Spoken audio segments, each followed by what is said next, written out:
Hi, hello, namaste. Welcome to Mathematics YouTube channel. The learning math is made easier. Today we are going to do something very different. But before that, first of all, thank you for all the love and support you're showing on this channel. Students are not only watching, but they're suggesting us what to do. So based on their suggestion, today we are going to solve set 1 paper of previous year. Without wasting much time, let's get into the problems. The first MCQ is like this. The ratio of HCF to LCM of least composite number and least prime number is. Okay. We all know what is a prime number. Prime number is a number which is having factors of 1 and the number itself. Least prime number. Is 1 a prime number? 1 is neither prime nor composite. So, the next number 2. I can call it as a prime number. So, 2 is the least prime number. You all know what is composite number. 1 is not composite. 2 is a prime. 3 is also a prime. What happens to 4? 4 can I call as a composite number? Because it has the factors of 1, 2 and 4. So I can call the least composite number to be equal to 4. Now, what are we asking? The ratio of HCF to LCM. HCF to LCM of these two numbers. That is what they're asking. Now, what is HCF of 2 and 4? Here you will get 2 into 1. Here you will have 2 into 2. So the HCF will be 2. What is the LCM of 2 and 4? It will be the largest number, that is 4. So I can write 4. The ratio they're asking is HCF to LCM. So the ratio I can just write it like this. 2 by 4 I can simplify and write as 1 by 2. This in turn I can write it as 1 is to 2. So option, which is the option A is the correct answer. 1 is to 2. Simple problem. Next problem. The roots of the quadratic equation x square plus 3x minus 10 is equal to 0 are. Simple problem. They want us to find the roots. You all are familiar with this already. So let's solve. X square minus 3x plus 3x minus 10 is equal to 0.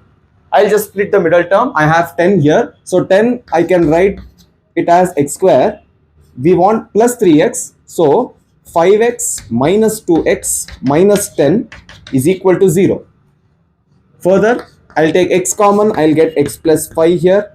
Here I'll take minus 2 common, I'll get x. I have minus 10 here, so plus 5 is equal to 0. Now you have two factors, x minus 2 is one of the factor and x plus 5 is one of the factor. I'll equate them to 0. So now x minus 2, you will get x is equal to 2, or x plus 5 is there, so you will get x is equal to minus 5. So the roots are 2 comma minus 5. Check for which option the same thing is given, 2 comma minus 5. Option A is the correct answer. The third problem is as follows. The next term in the AP, root 6, root 24 and root 54. Very simple problem. By just looking into it, you can solve it. What is the AP given? Root 6, root 24 and root 54. Now, observe the numbers which is inside the root. 6, 24 and 54. There is something familiar. All of this comes in the 6 tables, right? So, I'll just retain root 6 as root 6. Root 24, I'll just write as 6 into 4. Okay, what is root 4? You all know it is 2. So can I write this as 2 root 6? I'll just take root 4 outside, so 2 root 6. Similarly, what will happen to this? 6 into 6 9s are 54. What is root 9? Root 9 is 3. So you have got this as 3 root 6. They're asking the next term in this AP. Root 6, 2 root 6, 3 root 6. What do you think will be the next term? Yes, you are correct. That is 4 root 6. Now, we will write 4 root 6 in this form. So, 4 root 6, if I have to push it under the root, 4 square I have to take. So, 6 will remain as it is, into 4 square is 16. So, 16 into 6 is 96. So, option B is the correct answer. Moving on to the next one. The distance of the point minus 1 comma 7. Okay, I'll just write it minus 1 comma 7 from the x-axis. Okay, very simple. Now, given a point, it will have x and y coordinates. What is the x actually telling us? It is telling us how far is it from the y coordinate. What is y axis or the y coordinate telling us? How far it is from the x axis. The distance of the point minus 1 comma 7 from x axis is. This is what is giving us information related to that. So option B is the correct answer. Fifth problem is like this. The area of semicircle of diameter D is, okay, areas are usually given in terms of radius. What is the area of semicircle? By now we should already know this. 1 by 2 pi r square. This is the area of semicircle. But what is the twist here? They want with respect to diameter. What do you know about diameter and radius? Diameter is nothing but twice the radius. So I can tell radius is nothing but half of the diameter. Correct? You know this relation? So just substitute the same thing here. 1 by 2 pi into d by 2 whole square. In place of r, I have substituted d by 2. What will you get here? 1 by 2 pi d square by 4. I can just multiply these two and write 1 by 8 pi d square. So which is the correct option now? 1 by 8 pi d square. So option C is the correct answer. Very simple. Now, this is the most simplest and the most standard question given. You should already know this. That's why I have not written the options as well. The empirical relation between mode, median and mean of distribution is. Okay. I'll just write. Maybe by the time I write, you will make out what is the answer.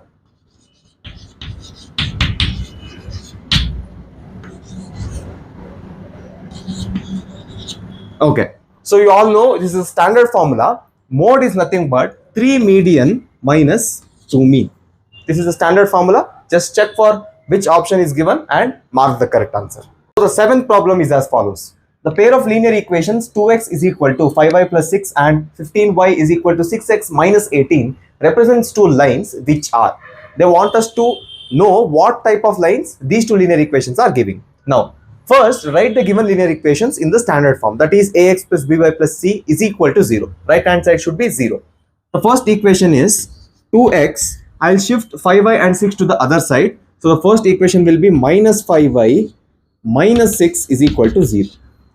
The second thing, 15y is equal to 6x minus 18. So first I'll write 6x as it is. I'll transfer 15y to the other side. So minus 15y minus 18 will remain as it is equal to 0. So these two are the two linear equations. Now we know a relation. Let this be a1, b1 and c1.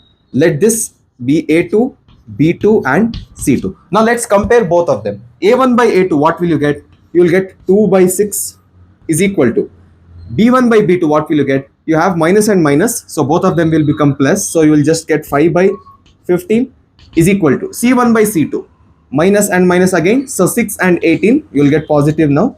Just compare 2 by 6, 1 by 3, 5 by 15 also 1 by 3, 6 by 18 again you will get 1 by 3. So meaning a1 by a2 is equal to b1 by b2 is equal to c1 by c2. So when this relation is satisfying, the type of line which you get is coincident line. You all know the relation, you have studied it. The next one, if alpha and beta are zeros of a polynomial x square minus 1. Okay, I'll write the polynomial, I'll write it a little bit big. Then the value of alpha plus beta is what they're asking. X square minus 1. The same thing which you did in the previous problem. Compare with the standard form. What will you get here? It should be ax square plus bx plus c. Correct? Now, alpha plus beta you also know how to find by just looking into the equation. What is it? Alpha plus beta is nothing but minus b by a. Now, you know the value of a here. Ax square, you know it is 1. But can you find the value of b here? Because there is no b term here. The value of b is 0. So, anything, if you have numerator as 0, you will be getting 0 as the answer. So, alpha plus beta is nothing but 0. Option D is the correct answer.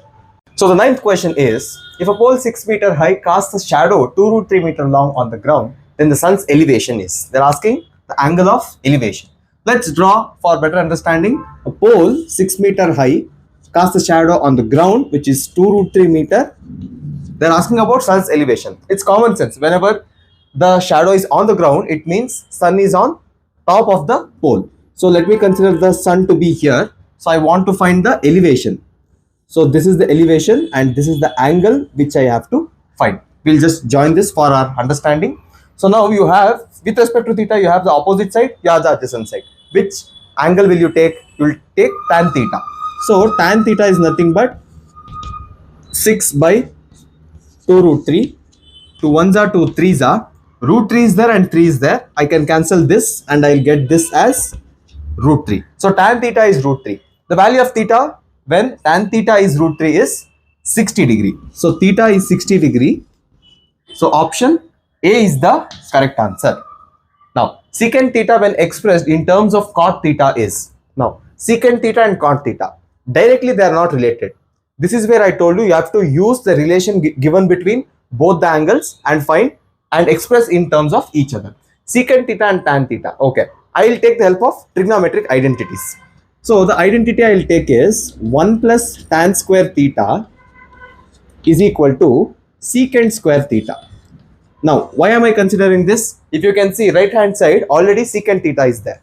Now, 1 plus tan square theta. Can I relate tan theta and cot theta? Yes, there is a relation. What is that relation? It's a reciprocal relation. So, I can write tan theta as 1 by cot square theta is equal to secant square theta.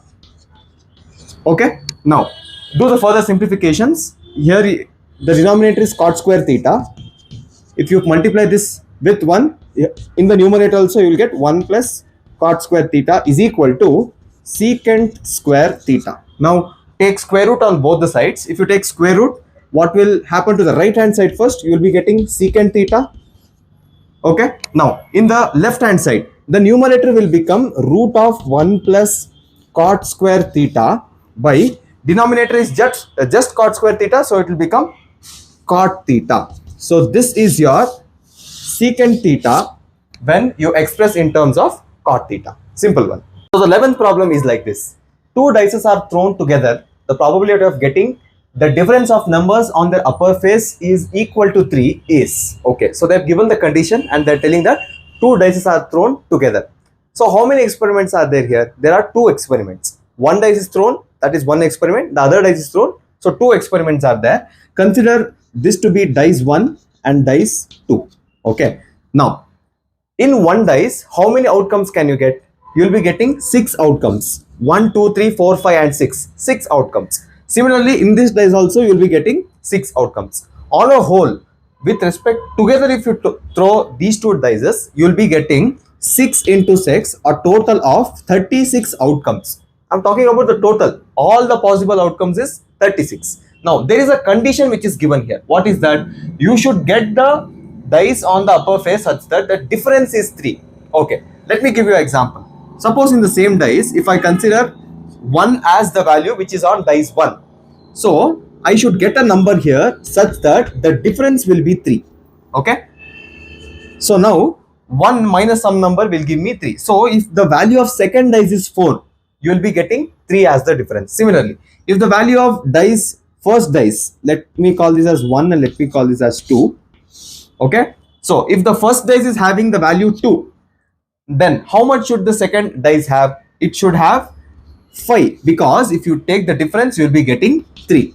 Similarly, if the first dice is having 3, the second dice should have 6, because only then the difference you will be getting 3. This is the normal way, one way around. You can consider it vice versa also. Now, the first dice is having 4. So, what will the value of second dice be? 1. Similarly, first dice is having 5. So, now here it will be 2. The first dice is having 6. Here it will be 3. So, all this will also be equal to 3. Okay. So, how many times did you do this? 1, 2, 3, 4, 5, 6. So, 6 times you will be getting this condition. So, 6 out of total possible outcomes 36. 6 ones are 6 6 are. So 1 by 6 is the answer. Option C is the correct answer.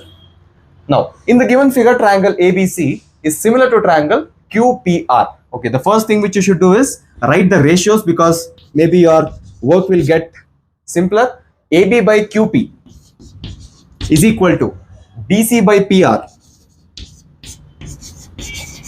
is equal to AC by QR. AC by QR. Okay. Now, AB by QP, if you can see, I don't know the value. So, let me just neglect this. BC by PR. What is the value of BC here? BC is 5 and PR is X. Okay. So, 5 by X. Let me write it here. 5 by X is equal to AC by QR. AC is 6. QR is 3. So, 6 by 3, I can just write this as 2 is equal to 2.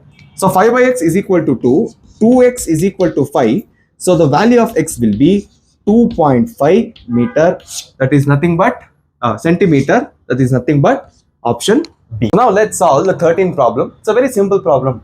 The distance of the point minus 6, 8 from the origin. Okay. So with respect to the origin, if they are asking the distance of the point, you know the formula. It is given by root of x square plus y square. Okay, you are just using the distance formula. What is the point given? Minus 6 comma 8. So if this is x and this is y, what will the answer here be? Root of x square. Minus 6 square is 36 plus 8 square 64. That is nothing but square root of 100, which is going to give you 10. So option D is the correct answer. Simple problem.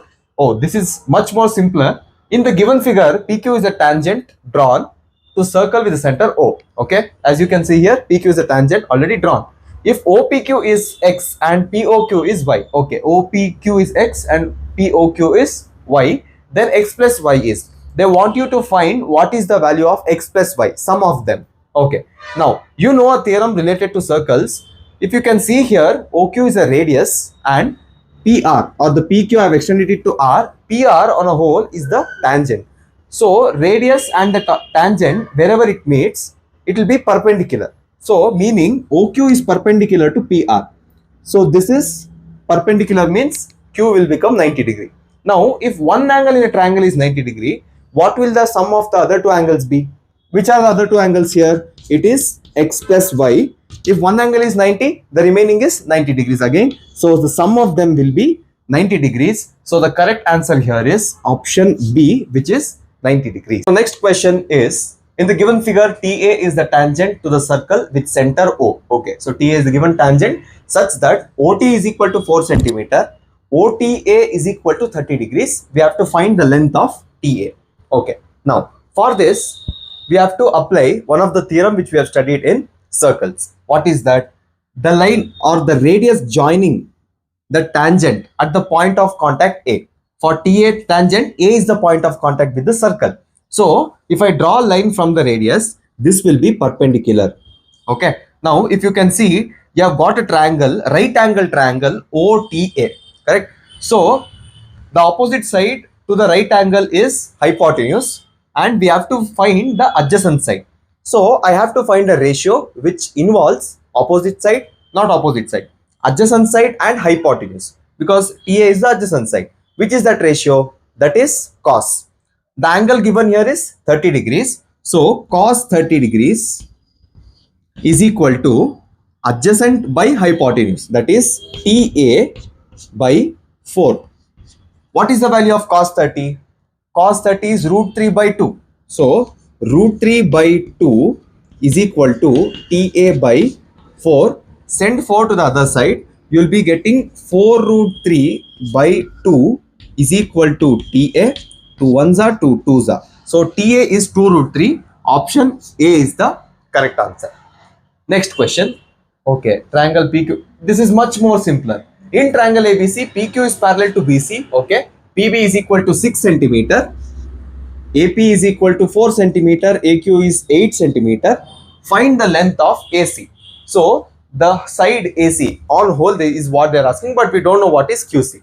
Simple. They have already given PQ is parallel to BC. Which theorem will you apply here? You will apply Thales theorem. So I don't want to write the sides. I'll just write the values. AP by PB, because it will be in the same ratio, 4 by 6 is equal to AQ by QC. I don't know QC. I'll just write it as QC itself. Okay. Now cross multiply. What will you get? QC, that is 4 QC is equal to 48. Yes. So 4 1s are 4, 12s are 48. So the value of QC is 12. Okay. They want us to find the length of AC. Can you tell me what is the length of AC? AQ plus QC is giving you AC. So 8 plus 12. So AC is 8 plus 12. This is nothing but 20. Okay. Now this is a exact method to do, but you can just make out by observing the diagram. See, this was not given. Okay. AP and AQ. Just compare both of them. 4 and 8.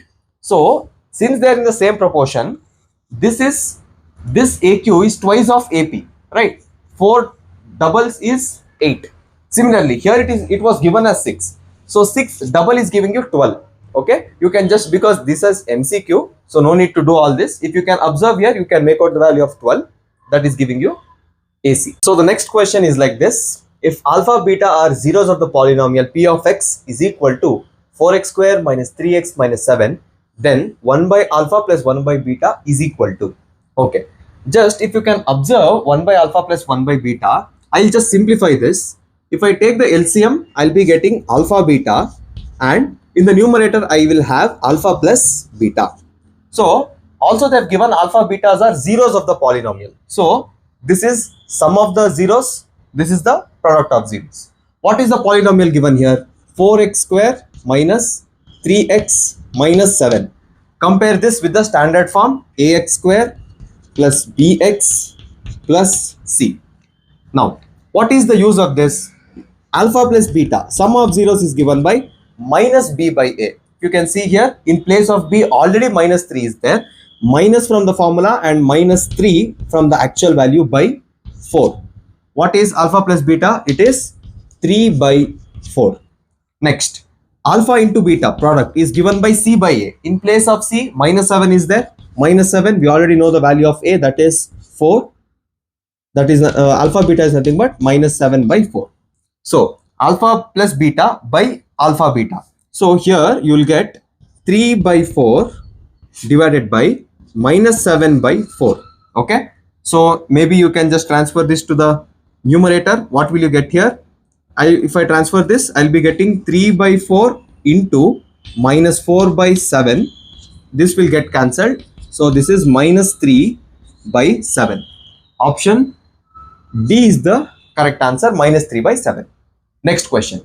This is of the chapter probability. A card is drawn at random from a well shuffled pack of 52 cards. Okay. The probability that card drawn is not an ace. Ace. How many ace cards will be there in a pack of 52 cards? 4 aces will be there. What is the event here? The probability that card drawn is not an ace. So the ace we have to delete it. From 52, if we take out ace, 4 cards, how much is left? It is 48. So in this 48, there is no chance that ace will come because we have removed it. What are the all possible outcomes? How many number of cards are there? That is 52. So this is the probability that card drawn is not an ace. We'll just simplify this. 12. Okay, so 4 12s are. This is 4 13s are. 12 by 13. Yes, option D is the correct answer. Now, the 19th question says, assertion is given as the probability that a leap year has 53 Sundays is 2 by 7. Reason for that is the probability that a non-leap year has 53 Sundays is 5 by 7. Now, let's observe the assertion first. The probability that a leap year has 53 Sundays. Now, in a year, how do we come to know how many Sundays are there? We have a basic idea that 1 week will have 1 Sundays. So if we find how many weeks are there in a year, we can easily find the number of Sundays. The given thing here is leap year. So leap year means it will have 366 days. Now to find out how many weeks are there, with the help of this total number of days, I will divide this by 7 because 1 week will have 7 days. What will I get here? 5s are, 2s are. So I can remainder is 2. Okay. Why I have written remainder is whatever is divisible. This is nothing but the number of weeks, and this is the remaining days. 2 days. Okay. Now 52 weeks means how many Sundays? 52 Sundays. Done. Now they are telling that in these 2 days, the probability that Sunday can come is 2 by 7. Let's check the possible outcomes. What are the outcomes? The first thing which you can consider is Sunday and Monday. Next, Monday and Tuesday. Tuesday and Wednesday. Wednesday and Thursday. Thursday and Friday. Friday and Saturday. Saturday and Sunday. Correct? Now, Sundays occur is 2 by 7. Check wherever Sundays are appearing. The first thing is Sunday, Monday. So once anywhere else here, it's coming here Saturday and Sunday. So 2 times Sundays occurring out of 7 outcomes. So the probability that in a leap year 53 Sundays is 2 by 7 is satisfying, which means that your assertion is correct. Now Coming to the reason, the probability that a non-leap year has 53 Sundays is 5 by 7. Now, how do we write this? If you can see here, non-leap year is given, which means that I will have 365 days for non-leap year. If I divide by 7, I will get 52 weeks, but here I will not get 2 weeks, I will get 1 week. 52 weeks and 1 day. So 1 day, I mean 1 is the remainder, so 1 day is what I get. Now, in this 1 day, how many times Sundays can occur? In 7 outcomes, Sunday to Saturday, once Sunday can occur, which means that the probability that this 1 day can be Sunday is 1 out of the 7 possible outcomes. They have given here as the probability as 5 by 7, but we are getting 1 by 7, which means that reason is not true. So, which is the option which you will take? Assertion is true and reason is false. Moving to the next question. ABC are in AP if and only if 2B is equal to A plus C. Now, if you can observe, it's actually a standard form of arithmetic mean in which ABC are in AP. What is the actual formula for arithmetic mean? We have B is equal to A plus C divided by 2. Correct? This is the actual arithmetic mean. It's a standard formula. Now, shift 2 to the other side, you will get 2B is equal to A plus C. We all know that for arithmetic mean, ABC should be in AP. ABC in AP, and this is the actual, this is one of the form of arithmetic mean. That is what they have given in the assertion, which means that your assertion is correct. Coming to the reason. What have they given here? They have given that sum of first n odd natural numbers is n square. Now, sum of first n odd natural numbers, which means you will be considering SN. What are the numbers which we have to take? Odd natural numbers. First n odd natural numbers. Okay. So, odd natural numbers 1, 3, 5, 7 and so on. I can consider this. They are all odd. Which is the first term here? It is 1. And what is the common difference here? For all the terms, the common difference is 2. So, I will write D is equal to 2. We are finding the sum of first n natural numbers, odd natural numbers. So, I will write Sn is equal to n by 2 into 2a. In place of a, I have 1. So, I will just write 2 plus n minus 1 into, common difference is also 2. I will write 2 again. Okay. Which can be written as n by 2 into, if you can see here, 2 plus 2n minus 2 is what I get. 2 and 2 I will cancel out. I am remaining with 2n into 2n. 2 and 2 again I will cancel. I am getting the answer as n square. So, sum of first n odd natural numbers is n square, which means that assertion is true and reason is also true.